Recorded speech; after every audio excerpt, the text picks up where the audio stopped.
Welcome to the second video. So today we're going to be talking about rhythms. We did touch rhythms a little bit when we discussed scales, but this is going to be more in depth about rhythms. We're also going to be talking about the power of repetition.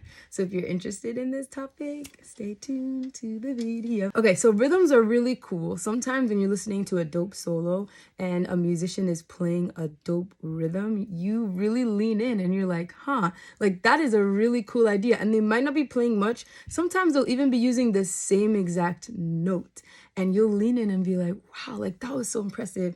That is so intriguing. And guys, that's the power of rhythms, and that's the power of repetition as well.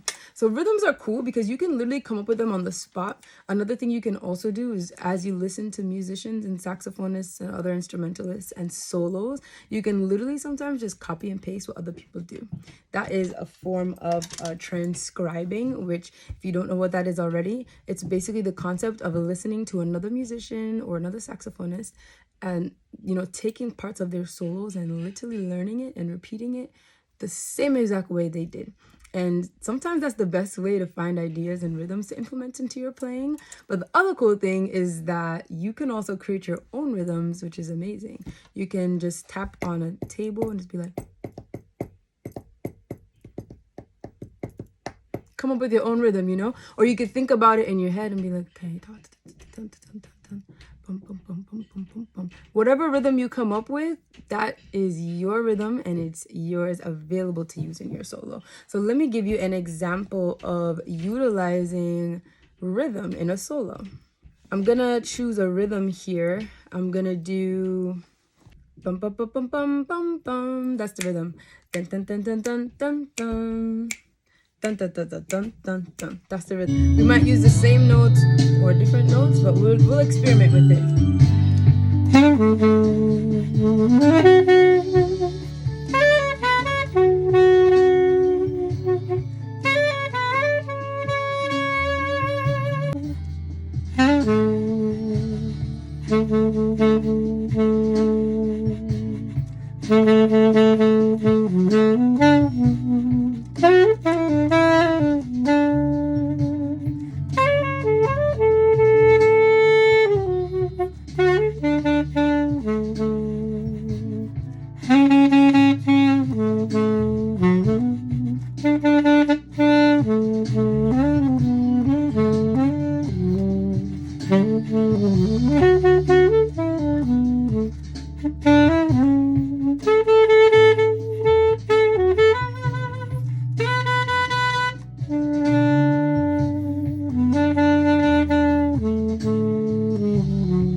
So that's an example of a rhythm and how you can literally come up with anything, any rhythm, and you can use any notes, sometimes the same notes, and just add it in there to your song.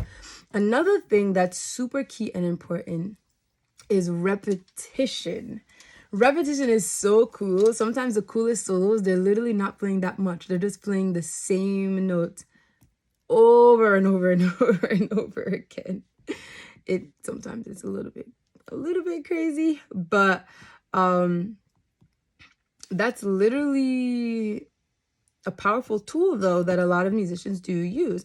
If you're able to get a cool phrase or even the same note and play it repeatedly over and over again really well, sometimes that can really grasp the listener's attention. So I'm going to demonstrate that here really quickly. I'm just pulling up this backing track. We're going to skip genres. We just did a little bit of gospel. So now we're going to do a little bit of jazz. This one's going to be in the key of B flat concert, so equivalent to G major.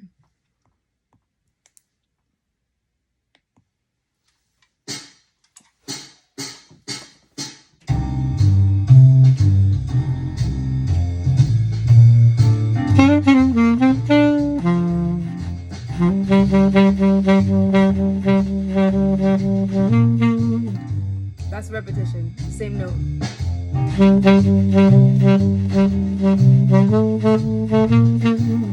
Another example.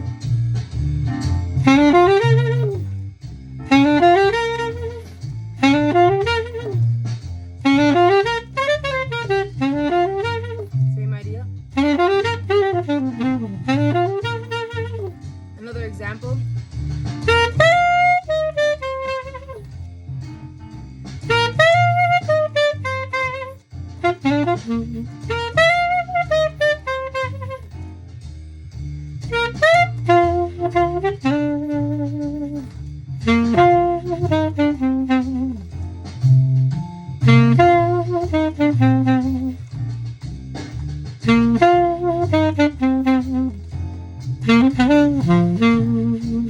Back to the first repetition idea.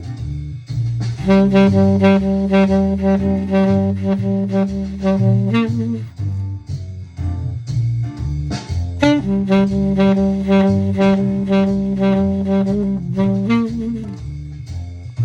you get the idea, guys. You can literally take any random idea. Those ideas, I didn't pre-think about them, but when you hear the sound and the vibe and the genre that you're playing, you can automatically just come up with some random ideas, and anything works. Anything works. It might sound stupid, it might sound dumb, but it can work. And repetition goes a long way because it helps to create just kind of that grasp of attention, because listeners are going to be like, huh, I just heard that, I heard it again. What's going to come after that the third time? Is it going to be a variation of what they just played? Is it going to be the same thing? Like, the listeners are going to get really curious. So that's the power of repetition, guys. If you want to get into the next subject, head to the next video.